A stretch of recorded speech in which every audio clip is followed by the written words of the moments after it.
I think it's pretty clear if you look at any graphs that kind of show the difference between like income increases and housing increases. That housing increases have skyrocketed compared to like how much people are making, and I think that's part of why, you know, people are. I think expensive housing prices are part of why people aren't having families as much. I think it's part of the reason why, you know, the population collapse in America is happening. And I think it's partially because people just, it's too expensive to start a family.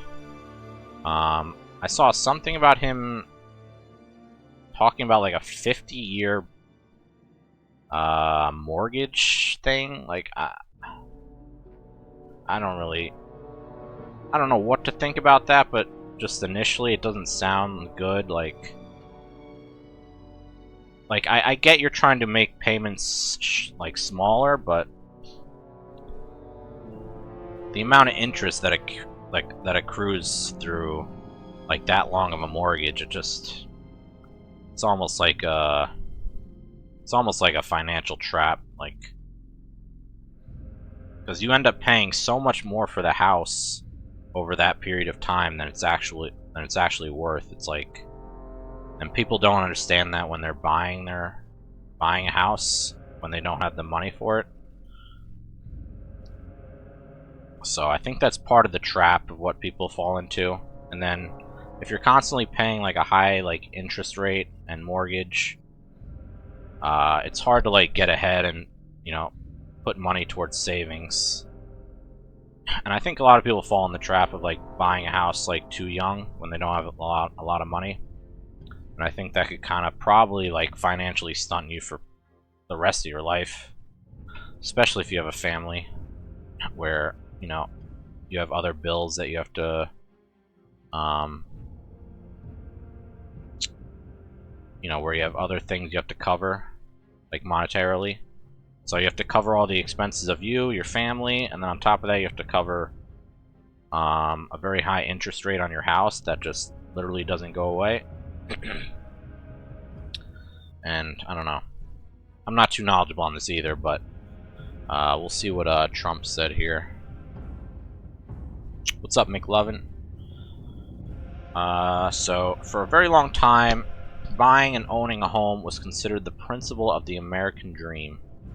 It was a reward for working hard and doing the right thing. But now, because of the record high inflation caused by Joe Biden and the Democrats in Congress, that American dream is increasingly out of reach for far too many people, especially younger Americans. It is for that reason and much more that I am immediately taking steps to ban large institutional investors from buying more single-family homes. And I will be calling on Congress to codify it. People live in homes, not corporations. I will discuss this topic further in further proposals. And his speech in Davos in a couple weeks. I don't even know where Davos is. But I think it's pretty obvious that, you know, it's pretty simple like economics, supply and demand. If you have a lot of corporations and rich people buying up like several or hundreds of houses, the supply goes down, the demand goes up, and pricing goes up as well. I mean, it's pretty simple stuff. So, I mean, I've thought this for a while.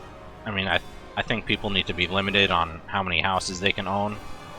I mean, it's nice to invest in a house or a few houses, but if you got like somebody or like a corporation buying like 20, 50, 100 houses, I think that's a problem.